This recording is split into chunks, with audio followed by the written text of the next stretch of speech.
Hello everyone and welcome to Season 5, Episode 25 of Pro Wrestling's Top 50. I'm your host Travis McNeil, and today we continue our countdown of the top 50 matches in NXT history with match number 26 on our list, which is the Fatal 4-Way for the NXT Championship between the champion Adrian Neville and the challengers Sami Zayn, Tyson Kidd, and Tyler Breeze from the NXT TakeOver Fatal 4-Way event held on September the 11th, 2014. So these four were basically, all joined at the hip from the spring of 2014 until the start of the fall. And this was basically the big, blow-off match of this four-way rivalry. They wrestled in individual singles matches at NXT, the original NXT TakeOver in May of that year. The Tyson Kidd Neville title match, making our list. I believe it was match number 49, if I remember correctly. And Sami Zayn and Tyler Breeze having a fantastic number one contenders match as well. This, to me, was the period where NXT was really starting to get hot and really starting to feel like something special. I've talked about it, the summer of 2013 with the Sami Zayn and Cesaro, 2 out of 3 falls match.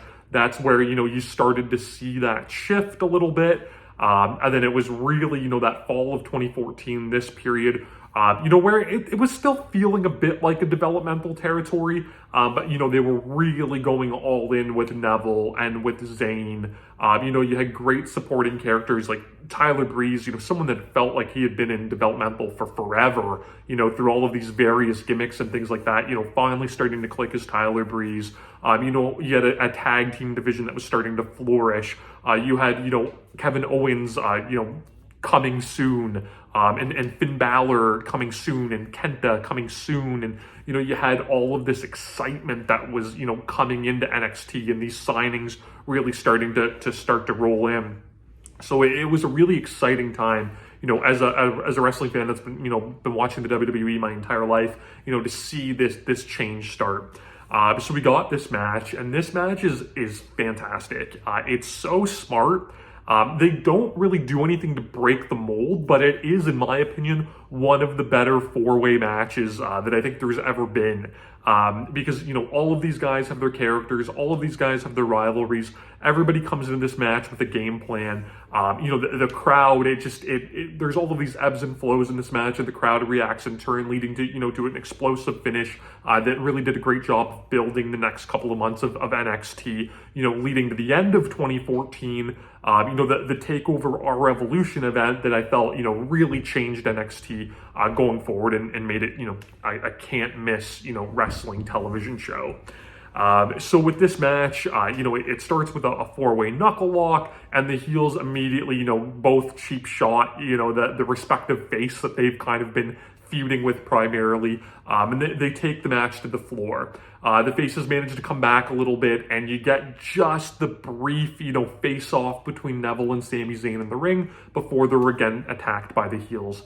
And this match does such a good job of just whetting the appetite ever so slightly for that Sami Zayn Neville encounter for the belt that I think everybody wanted. They actually had a match in late 2013 on NXT television that was great. But by this point, they're both completely different performers. They're now main event level guys in NXT. There's a title involved. And I remember, every time it seemed like Sami Zayn was going to get close and get that, title shot, the rug would be pulled out underneath, from underneath him by Kidd or by Breeze, inserting themselves into that spot instead. So, we got this match. We got the slight tease of it. But, it ended up leading to that main event at Our Evolution where Sami Zayn would win the title and these two would finally get the opportunity just to completely tear the house down, as we know they can, based on their independent matches that they had, 8 years prior to this match even happening, which is crazy to think about, that El Generico and Pac, their match that they had at the Battle of Los Angeles, that was 8 years prior to this four-way, showing, the grind that these guys really had to take to get to the WWE. And now, here we are 7+ years removed from it. It really puts into perspective just, how long these guys have been doing this. So We get basically it kind of becomes a little bit of a de facto tag team match, where the heels together, they double team the faces, they take both of them out with double suplexes on the ramp, which are brutal, and they proceed to, kind of have almost a methodical, beatdown or heat sequence on Sami Zayn in the match. Or in the ring, I should say, but that it's eventually going to break down between the heels because this is not elimination rules. Only one person can win. That's exactly what happens. Tyler Breeze tries to go for a quick pinfall on Sami. Tyson Kidd kind of does like a "what are you doing?" and Breeze tries to brush it off and be like, okay, sorry, man. Let's go back to our double teaming. Tyson Kidd has none of it and blasts him with a spin kick, and then proceeds to just turn this really into a four-way match.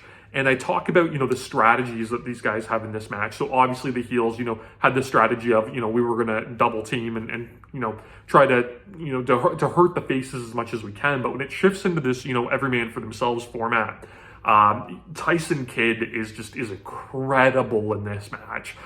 He's such a ring general, and his strategy that he brings into it is that I need to control the ring and I need to make this a one-on-one match. I can't let the other bodies come in and I can't get overwhelmed. And he has this, elongated period where he's in the ring alone with Sami, and he's so good because, rather than go to the top rope or go for all of these, big moves and springboards and things that he would do, or, even like put on something like the dungeon lock that requires him to be on the mat, he's a little bit more meticulous, but as he's working over Sami, his head is constantly moving and his eyes are constantly scanning.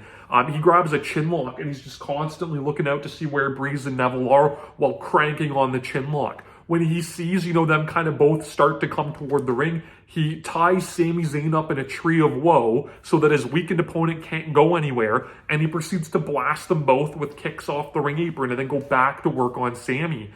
There's a point where Neville finally gets in the ring and Tyson Kidd sees him coming, breaks the chin lock that he has on and goes to fight Neville and bail, throw him out to the floor to go back on the offensive on Sami. It's so good at how he just completely controls that ring. But it's that opportunity when he does try to get Neville out of the ring that allows Sami to recover just ever so slightly. And then that, starts to break down the match and we really turn it into a proper fatal four-way at that point. With all four guys constantly interacting. And I talk about, Tyson's approach being, I need to control the ring, I need to make this a one-on-one match. Tyler Breeze's approach is completely different. He becomes the opportunist, where he just tries to slide in wherever he can and try to grab these quick pinfalls, much like he did, on Sami during the 2-on-1 period. And there's a really just excellent sequence of events here, where, Sami Zayn kind of has, looks like he's going to go for the haluva kick on Tyson Kidd, and Breeze just comes out of nowhere and hits Sami with the beauty shot, the spinning heel kick, the move he used to defeat him, back in May at the original TakeOver. He hits the supermodel kick on Tyson Kidd, and, Neville tries to fly into the ring with a springboard, and he catches him in midair with a drop kick. And while, he's taking out these other guys, it allows Sami, the one that, got hit with the finishing move, the one that had taken that move and lost before, it gives him that opportunity to roll to the floor, and it leads to, Tyler getting two really great near falls on the other guys, but, not having his finishing move, kicked out of or sacrificed in any way. So it was a really, really great sequence. And at this point, the crowd really, really starts to get hot. For the action that they're seeing. There's a really great spot here too, where, the heels are kind of out on the floor and Sami goes for, his big, tope con hilo, his big flip dive over the ropes to the floor, and Neville jumps up on the apron and basically stops him dead in his tracks by hitting this gorgeous acai moonsault off the top rope to the floor. And, Sami is so good. I talk so much on this about physical charisma, and Sami is so good just with facial expressions and everything like that, for as great as he was as El Generico, like, watching him, it becomes such a shame that he spent so much of his career under a mask, because he's so good at emoting and using these facial expressions that, were mostly hidden by that mask. So, he's so great at, showing this shock and disbelief, but also, like, showing this, like, contempt and this disgust towards Neville of, like, how dare you try to one-up me, and how dare you try to steal, my spotlight. And then this is where we get, just that smattering of these two mixing it up. They do kind of one quick sequence, and then here comes Tyson Kidd to break it all up again.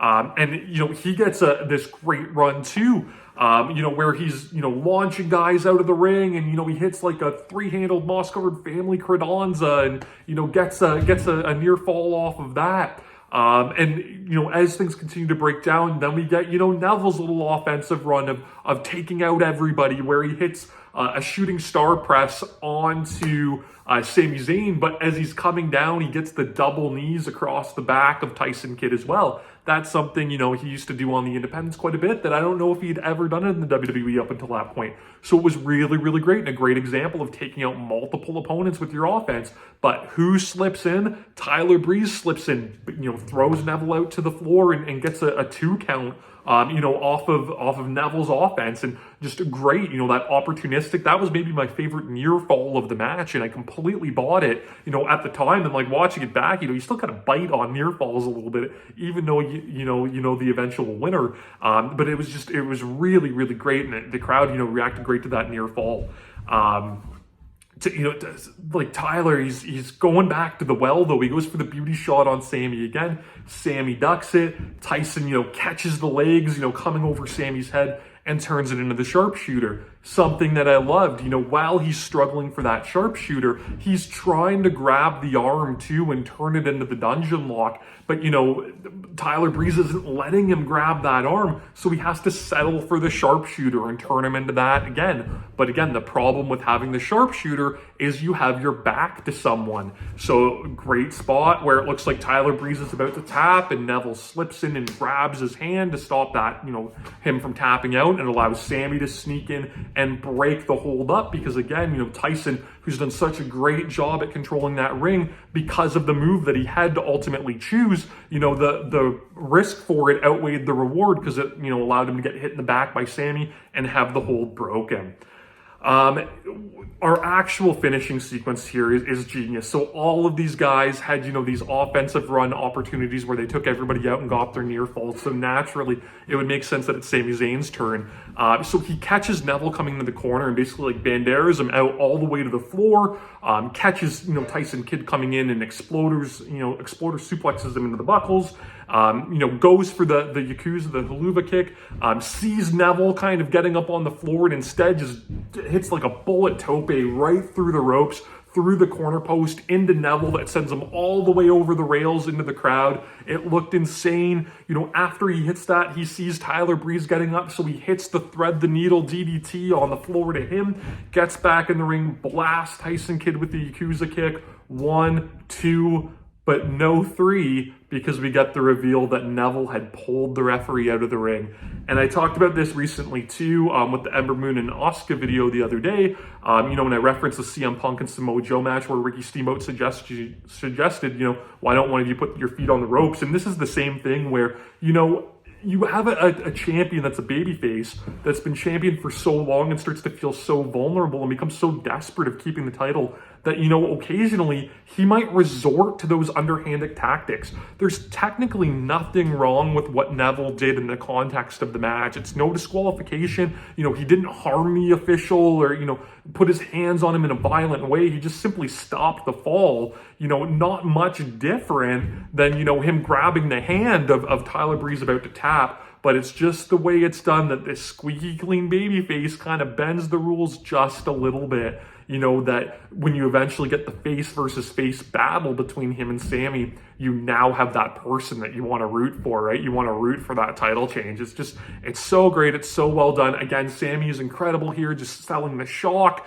Neville kind of looks a little, slimy on the floor. And Sami, allows this to get the better of him, this head game where he basically gets so angry and so enraged that he bails out to the floor and walks right into a super kick for Neville. Neville climbs up top, hits the red arrow on Kidd, and it's enough for the 3. Neville basically steals this one, keeps his title. It keeps that match with Sami Zayn open. There's so much meat on the bone with that, and we would get that match in December of 2014, and it perfectly, plays into that story of, Neville having to kind of, take the low road to retain the title, and Sami Zayn's anger, getting the best of him and costing him the match. That, in their title match, which we will talk about another time, believe you me, he allows that anger to fester, and he almost takes that low road himself, but ultimately he decides not to. But that is another story for another time. This match is so excellent. It flies by. It runs 25 plus minutes. You wouldn't even know it. An excellent performance, from, I'm going to go ahead and say, two very underrated individuals in Tyson Kidd and Tyler Breeze, and two, all-time fantastic, high-end, top-level performers in Sami Zayn and Neville at a time period where, the WWE was really giving these guys every opportunity to excel in NXT. You can watch this match, of course, on Peacock. If you're outside the US, it's on the WWE Network. You can subscribe to my channel here on YouTube so that you never miss a video. Follow me on Instagram and Twitter at Wrestling50. And please join me again tomorrow as we continue to count down Pro Wrestling's Top 50.